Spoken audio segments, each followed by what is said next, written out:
Hello and welcome back to Bookish. Today is kind of a hodgepodge of things. In my video I had a lot of little videos I wanted to make, so I thought I would just combine them to make one larger video. So the first part of this video is a review of the 5th season. I actually finished it. I put it on a TBR and I read it. Actually, I have Lukas to thank for that. This is a buddy read that I did with Lukas right here at the beginning of September.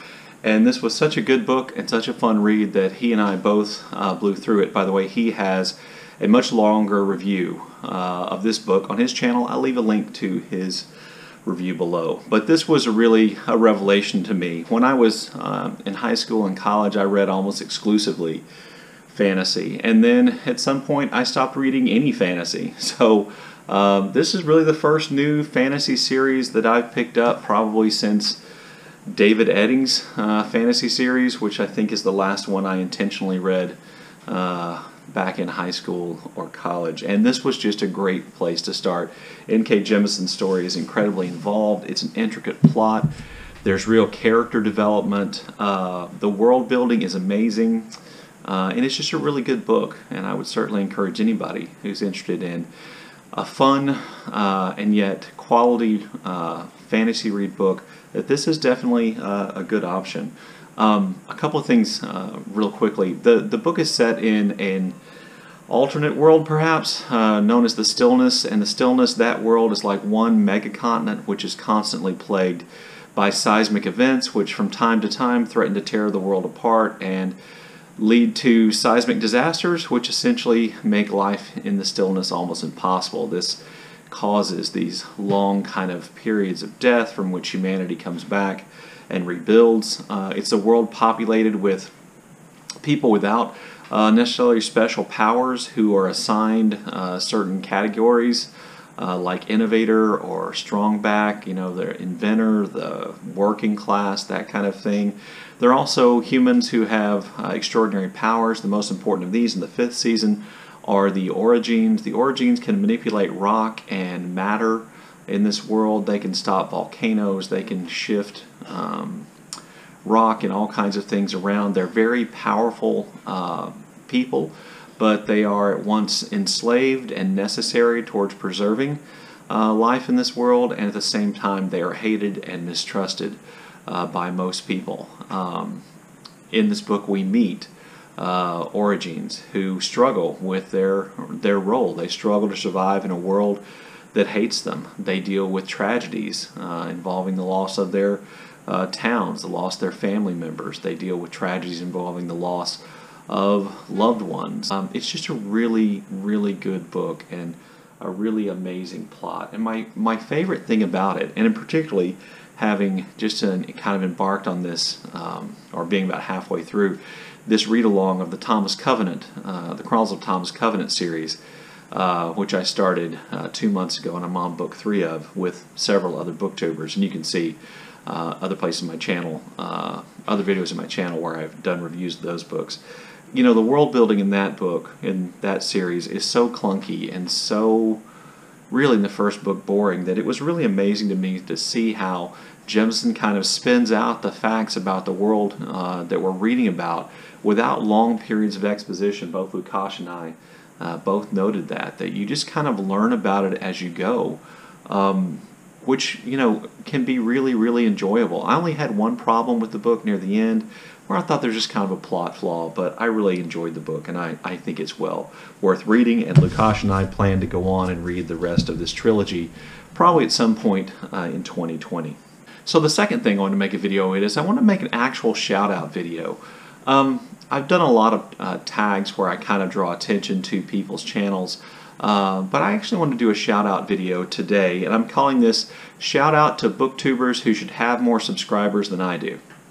That's what I'm going to call it. There are some quality booktubers out there who, for whatever reason, don't have as many subs as someone like me does, who, you know, I basically just come on camera and usually sit in the same place and wing it and talk about books. And these are people who deserve more attention because their videos are excellent, their insights are new, they're innovative booktubers, and they really do need to get more attention. So the first booktuber I want to draw attention to is probably somebody a lot of you are familiar with, and that's Amy from Amy Gets Lit.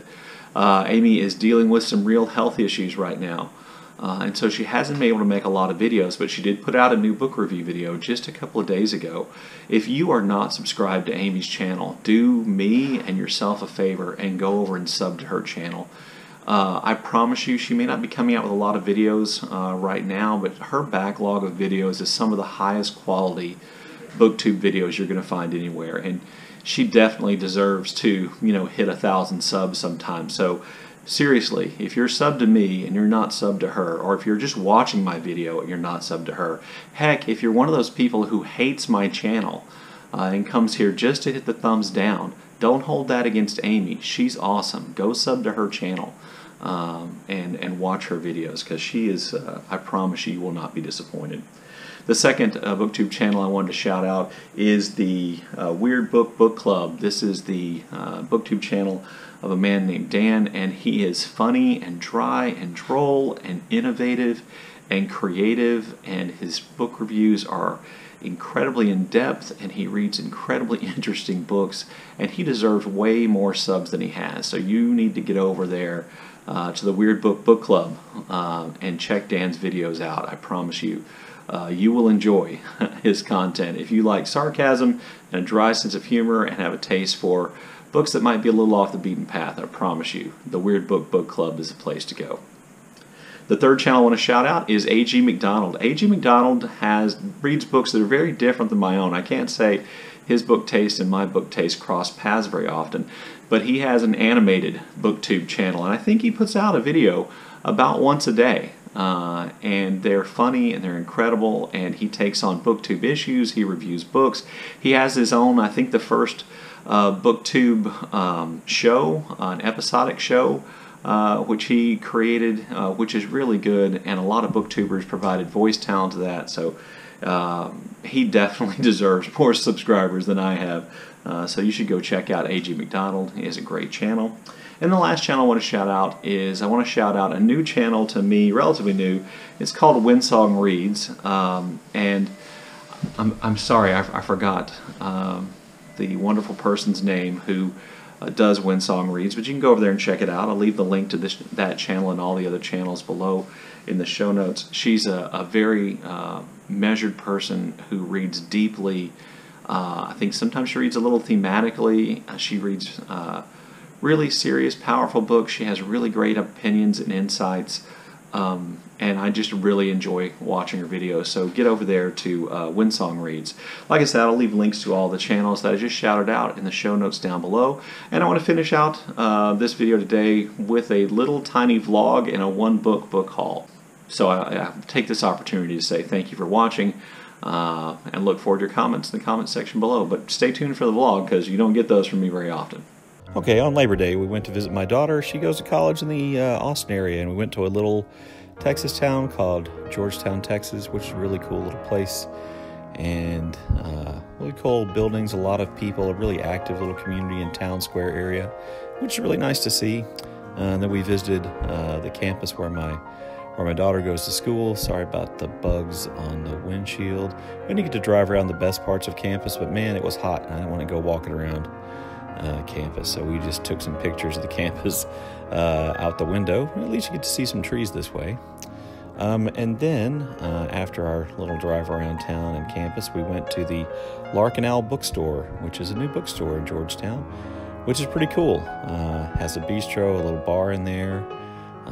It's in a really cool old building that also houses a restaurant called the Monument Cafe, and I picked up The Lost Children Archive by Valeria Luiselli while I was there.